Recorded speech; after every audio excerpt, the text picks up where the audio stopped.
Kunja Bihari Gopi Jana Vallabha Girivaradhari Jayo Radha Madhava Kunja Bihari Gopi Jana Vallabha Girivaradhari Yashodanandana Vraja Jana Ranjana Yamuna Tira Vanachari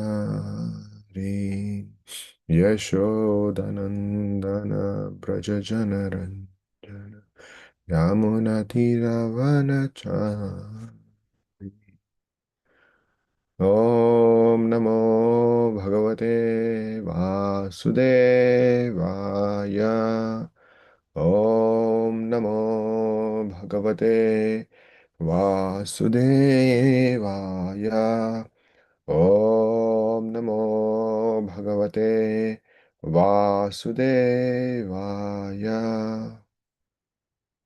Narayanam Namaskritya Nranchaiva Narottamam Devim Saraswatim Vyasam Tato Jayam Mudirayet Nashtaprayesh Vabhadreshu Tasevaya Bhagavater Bhaktir Bhavati.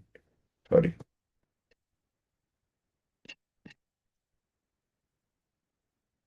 Namaskar. Yeah, I even forgot the verses. नष्टप्रायेषु अभद्रेषु नित्यं भागवत सेवया भगवतीरुत्तमश्लोके भक्तिर्भवति नैष्टिकी. Sorry, there's little confusion right now. Hare Krishna, dear devotees. Welcome back to our discussion on Srimad Bhagavatam.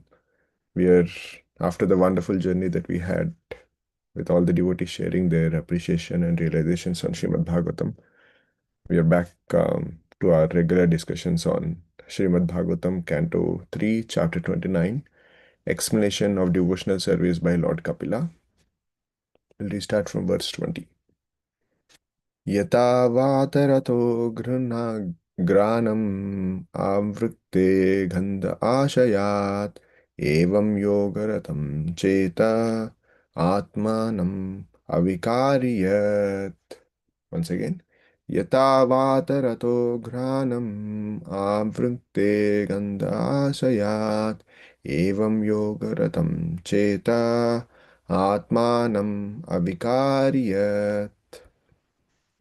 Synonyms: Yata, as Vata of air, Rataha, the chariot, Granam, Granam, sense of smell, Avrinkte, catches, Gandaha, aroma, Ashayat, from the source, Evam, similarly, Yogaratam, engaged in devotional service, Chetaha, consciousness, Atmanam, the Supreme Soul, Avikari, unchanging, Yat, which. Translation and purport by His Divine Grace Abhayeshan and Aravinda Bhaktivedanta Swami Srila Prabhupada Ki Jai. Translation: as the chariot of the air carries an aroma from its source and immediately catches the sense of smell, similarly, one who constantly engages in devotional service in Krishna consciousness can catch the Supreme Soul, who is equally present everywhere. Once again, translation. As the chariot of the air carries an aroma from its source and immediately catches the sense of smell, similarly, one who constantly engages in devotional service in Krishna consciousness can catch the Supreme Soul, who is equally present everywhere.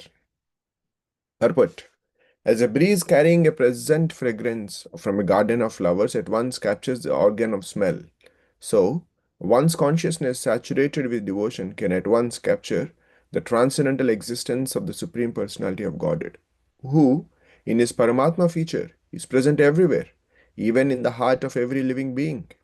It is stated in Bhagavad Gita that the Supreme Personality of Godhead is Kshetrajna, present within this body, but he is also simultaneously present in every other body. Since the individual soul is present only in a particular body, he is altered when another individual soul does not cooperate with him. The supersoul, however, is equally present everywhere. Individual souls may disagree, but The super soul, being equally present in every body, is called unchanging or avikari. Sorry. Is called unchanging or avikari. The individual soul, when fully saturated with Krishna consciousness, can understand the presence of the super soul. It is confirmed in Bhagavad Gita. Bhaktya mam abhijanati. A person saturated with devotional service in full Krishna consciousness can understand the Supreme Personality of Godhead, either as Super Soul or as the Supreme Person. Once again, translation. As the chariot of air carries an aroma from its source and immediately catches the sense of smell, similarly, one who constantly engages in devotional service in Krishna consciousness can catch the Supreme Soul, who is equally present everywhere. We'll offer some prayers and then get back to our discussion. ॐ अज्ञानतिमिरान्धस्य ज्ञानाञ्जनशलाकया चक्षुरुन्मिलितं येन तस्मै श्रीगुरवे नमः श्रीचैतन्यमनोभीष्टं स्थापितं येन भूतले स्वयं रूपः कदा मह्यं ददाति स्वपदान्तिकम् वाञ्छाकल्पतरुभ्यश्च कृपासिन्धुभ्य एव च पतितानां पावनेभ्यो वैष्णवेभ्यो नमो नमः नमां विष्णुपादाय कृष्णपृष्ठाय भूतले श्रीमते भक्तिवेदान्त स्वामिन्निति नामिने नमस्ते सारस्वती देवे गौरवाणी प्रचारिणे निर्विशेष शून्यवादी पाश्चात्य देशतारिणे जय श्री कृष्ण चैतन्य प्रभु नित्यानंद श्री अद्वैत गदाधरा श्रीवासादि गौर भक्त वृंदा हरे Krishna Krishna Krishna Hare Hare Hare Ram Ram Ram Hare Hare Hare Krishna, dear devotees. Welcome back to our regular Srimad Bhagavatam discussions. Before I start our discussion, I just wanted to express my gratitude to His Holiness Ramapada Swami Maharaj, His Grace, Her Grace Premananda Mataji, and the entire community of Naperville for just the sheer enthusiasm that the community shows here for the home programs. I've just after hearing His Grace Devakinandan Prabhu for the last 1 week, unfortunately we could not attend the programs in person, but just sitting here and being exposed to the wonderful classes that he was giving, I was just kind of was feeling so grateful for the tradition and the enthusiasm that His Holiness Ramapada Swami Maharaj and Her Grace Premananda Mataji has kind of imbibed in this community of being so eager and enthused always for attending these home programs for these devotees that wonderfully prepare us for all of these occasions.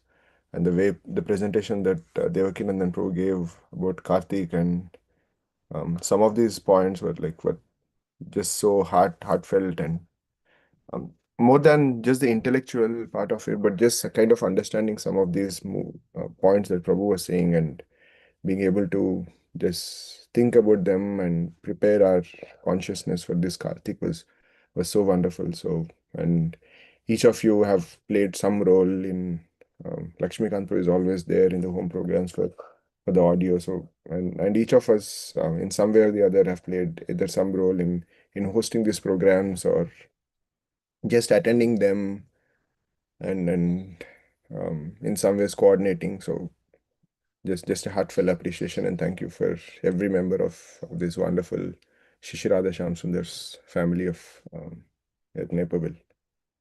So with that, um, I think many things that I've heard from Prabhu for the last 1 week, I think will spill will spill over into this discussion because that's what is kind of occupying my consciousness as I was preparing for this discussion.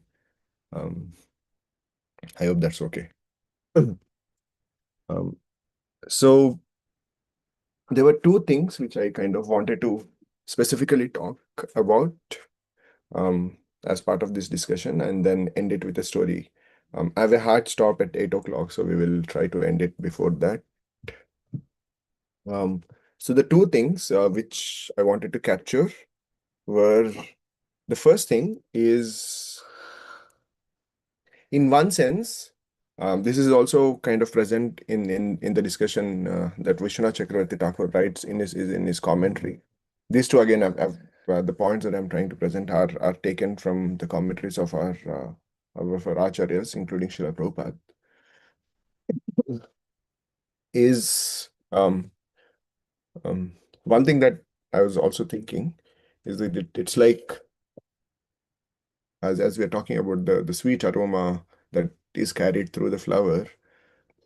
Sometimes, not sometimes, it's always the feeling when we're preparing for these discussions, or in our regular reading of Srimad Bhagavatam, when we are kind of exposed to this uh, of writings of our acharyas, it just feels like our acharyas have built this a castle that is made up of a sweetness that never ends. And Srila Prabhupada, through his wonderful Bhaktivedanta purports, have given us that base of foundation on which we are able to kind of be there on the foundation that Srila Prabhupada has given, and be there and kind of enter into this castle of never-ending sweetness that the acharyas have given us. Like you kind of read some purport by Vishwanath Chakravarti Thakur, and then there is a overload of sweetness that hits you, and then you kind of read one more, and then there is this one more, so it's like a never ending castle that kind of keeps expanding, and then the more you're kind of entering into this castle, and then entering into different rooms and different floors, there is this abundance of sweetness that our acharyas have given us. And what Srila Prabhupada so wonderfully has done is kind of brought them all together into this wonderful platform, and have given it to us in the form of Bhaktivedanta purports. And so it's a never-ending treasure of never-ending sweetness. So kind of so much of gratitude for everybody. So the 2 points that I was considering of discussing were what Vishnu Chakravarti Thakur calls, it is in some if you kind of see it from the perspective that Vishnu Chakravarti Thakur says, it appears that the devotee is not putting an additional endeavor in trying to catch the Supreme Soul. All he is doing in it might sound contradicting, that how is it that he is achieving the result without putting any effort? So is it the case that in many devotees that we know of, who have kind of, let's consider um, the case of Prahlad Maharaj. He did not specifically put any effort just to catch the Supreme Soul. All the effort, what Vishnu Chakravarti Thakur says, is all the effort that he was trying to put was, in one sense, just following the instructions of his spiritual master. Even in the case of Dhruva Maharaj, Dhruva Maharaj was going through that whole kind of rigorous performance um, of in I'm trying to look for a word other than devotional service. Just the rigorous way he has performed the yogic yeah, all the penances and everything that he was doing, not eating, and then at one point he was kind of just catching the breath after a certain period of time. There is definitely an endeavor in that. But his whole motivation was that, okay, Narad Muni has asked me to follow these steps, and this is what I'm going to do. His ultimate goal, in one sense, was to see the Lord, but he was not putting any additional endeavor other than following the instructions of the spiritual master. So what Vishwanath Chakravarti Thakur says is, as long as the devotee is just following the instructions of the spiritual masters, which is, one sense, engaging in the devotional service, ultimately he does not have to put any other additional endeavor for catching the Supreme Soul. All it requires is just following the instructions of the spiritual master, whatever they have given it to us in our day-to-day life. And through that process of following the instructions of the spiritual master, ultimately we will come to a point where in fact, it's not that we are catching the Supreme Soul. Supreme Soul himself becomes so attracted to the performance of the devotional service, and then he reveals himself. And when he reveals himself, because he is Antaryami, he is equally present everywhere, as Srila Prabhupada writes in the translation, he's equally present everywhere. And at one point, because he's equally so present everywhere, and because of the mercy that the Lord is showing on us, where he's just revealing himself, being attracted, it goes back to the point that Srila Bhakti Siddhanta Saraswati Thakur says, um, do not try to see Krishna, but try to perform the service in such a way that Krishna wants to see you. Like, we become so attractive to Shri Shri Radha Shyam Sundar that they just cannot stop themselves from kind of revealing their wonderful form, which is present everywhere to us. So that's one thing of the entire performance of the devotional service, or the effort that we are trying to put in, is nothing but just following the instructions of the spiritual master. And through that process, day by day, as Srila Rupa Goswami says in Nectar of Instruction, he says he says day by day, as we keep doing it, then eventually the heart becomes so softened, so saturated, then it naturally attracts the attention of the Lord, and then he reveals himself. And the next thing is what the Acharyas explain, is that it might appear that, okay, I'm performing this, somebody told me to perform, like in the case of Narad Muni, in the case of Dhruv Maharaj, or in the case of Murugari, or any other story that we can take. It might appear that this person didn't know anything. Somebody outside, like, it was not an internal inspiration that they received, but somebody from outside their physical presence came in and told to them that, okay, you perform these steps, and and the rest is will be taken care of. So is it that the devotional service is a kind of unnatural imposition on the person who's trying to perform that, or is it a natural thing? So Acharyas explained the reason, um, like there is a specific significance when either Sukadeva Goswami or Krishna, like when Arjuna is calling Krishna as Achyuta, there is a specific um, dialogue that internally is also having. And we have also seen that in when His Holiness Ramapad Swami Maharaj came here and he was talking about the whole Brahma Vimohan Leela, he was giving us like a background context of why Brahma is about to say this verse. He has said one verse, and in his heart is kind of having that internal dialogue where, okay, now I have said this, and maybe Krishna is thinking this way, so let me respond back to Krishna's question that he has not asked in words through this verse. And then once he has prayed that, then internally then he's also having another dialogue, and then he's responding back.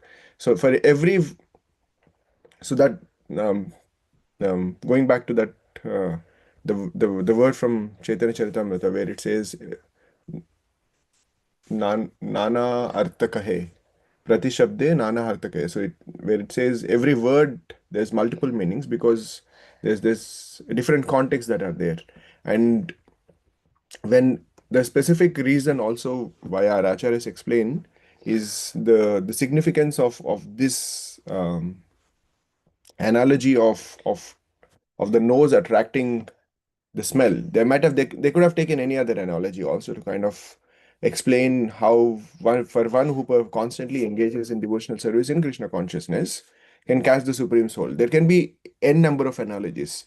Like these are the most intelligent. Like him, like the personality who himself is saying this verse is none other than Kapila who is the original supreme personality of Godhead. So if he needed, he could have given any other analogy, but the specific significance our acharyas explain, they have why Kapila Deva has chosen to give the sense of smell is because, as we understand, for the nose, it is its natural capability or its natural constitutional position is to kind of smell. And similarly, for a soul, either it could be in the conditional state, or in the natural state of being in the surrendered state, in anywhere, the natural disposition of that soul is to perform devotional service. So similar to how for the nose it naturally attracts, as long as it is kind of in that proximity. Let's say we go to a garden, as long as we are in that proximity of being there, all kind of, if we can kind of call it as an effort, it's doing is being in that proximity of surrounded by the smell. And in some cases we might have seen, for example, I personally am very bad at kind of identifying smells. So similarly, there could be multiple. But as we kind of expose ourselves to different kind of smells, then at one point we'll become so naturally in tune to a smell that the moment there is a smell, we will be able to kind of identify. Oh, for a smell that I'm so naturally in tune to, I might be able to kind of tell. Oh, this smell is coming from this so and so fruit. But if I'm kind of not natural, if I'm not in tune to that process of kind of smelling, then there is no way that I can kind of catch it. So similarly, a nose which is in tune to that process of smelling, because it's a natural disposition of the nose, as long as when the aroma is kind of passing through that, because that aroma is kind of passing through that, it's everywhere, it's able to capture it. So similarly, a soul, because for him or her, engaging in the devotional service is so naturally is a natural disposition. It's not kind of any over imposition or any hindrance to catch the supreme soul. Yes, because of and eventually, once this is like the last verse that Kapila Dev is about to explain, um, when he's explaining about the devotional service, and from now on is going to, for I think for the subsequent 7 to 8 verses, he's going to explain about how anarthas and the offenses, various kinds of offenses actually impact. And even in this section, initially I started with explaining different gradations or varieties of devotional service, how different personalities perform devotional service. And from the subsequent few verses, then Kapiladev is going to explain the effect these offenses will have on the performance of devotional service. And as long as we are kind of making sure that we are not um, engaging in those aparadhas or offenses, and following the instructions of the spiritual master, like how the Maharaj has performed, then we will be able to catch the Supreme Soul, because he's equally present everywhere. Even in the case of Dhruva Maharaj, as he was performing, all he was doing was just performing the process of devotional service. Unlike some of the demons that we know, he was not threatening the Lord, like in the case of many other stories that we know, where um, these demons are also kind of engaging in this rigorous performance of various sacrifices. Either it could be kind of immersing themselves into this ice cold water, or kind of being surrounded by fire in heat in hot summers. But at one point, they kind of lose hope, and then they start to threaten the personality that they are trying to worship, saying that if you don't come right now in front of me, then I'm going to either kill myself, or I'm going to create havoc, whatnot. Like Ravana tried kind of lifting the whole of Kailas. So, but in any of the stories that we know of across the pages of Srimad Bhagavatam and any other scriptures, the devotees are just at there trying to perform the devotional service. The Romara was not kind of threatening the Lord, saying that, okay, now if you're not coming back, coming in front of me, I've been performing for 6 months. Now, if you're not coming in front of me, I'm going to just leave this and go back. He was not threatening, he was just at it. He was just engaging in the devotional service. And that engagement was also nothing beyond what Narada Muni has instructed him. Narada Muni has instructed him, just perform devotional service, and this is the mantra that you have to worship, pray for. And after 6 months, his performance of devotional service kind of attracted the Supreme Lord. It was not that, um, what was the form that appeared in front of Dhruva Maharaj? Yeah, the form kind of, it was not that after 6 months is when the Lord actually kind of made was in his heart.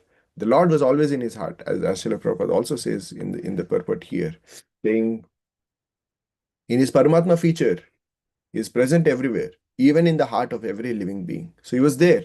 But what he made is he was so attracted with the performance that Dhruva Maharaj was doing, he kind of revealed himself, and then he started playing this peekaboo with Dhruva Maharaj. He revealed himself and then immediately disappeared, and then that created such a kind of turmoil in the heart of Dhruva Maharaj that he immediately opened his eyes, and what he saw was that same personality was in his heart manifested in front of him.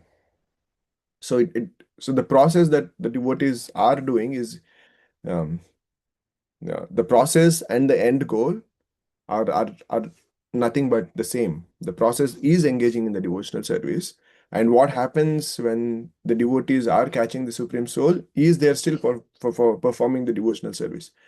Maybe if you can kind of call it, the only difference is as Bhagavad Gita, as Krishna tells in Bhagavad Gita, we become Samadarshi, where we are able to see every person, every living entity in equal vision, understanding their connection with the Supreme Lord. But before we kind of before we come to that point of Samadarshi, it's not that we were performing some other process, and after becoming Samadarshi, we're performing some other process. The only difference is that ability of kind of equally be relatable to everyone, because in one sense everybody is also equally relatable to the Supreme Lord as his loving children. So, but for the lack of time, I'll end it here. I wanted to discuss about a story kind of to um, present these two, but we'll end it here. If there are any corrections or comments, floor is open. Hare Krishna. Hare Krishna, Prabhu, please accept my humble obeisances. All glories to Srila Prabhupada. I joined very late, so I will only I'll go and hear on YouTube again. Hare Krishna. Your classes are always most researched and very well detailed. And thank you. Thank from beginning. Thank you so much, Hare Krishna.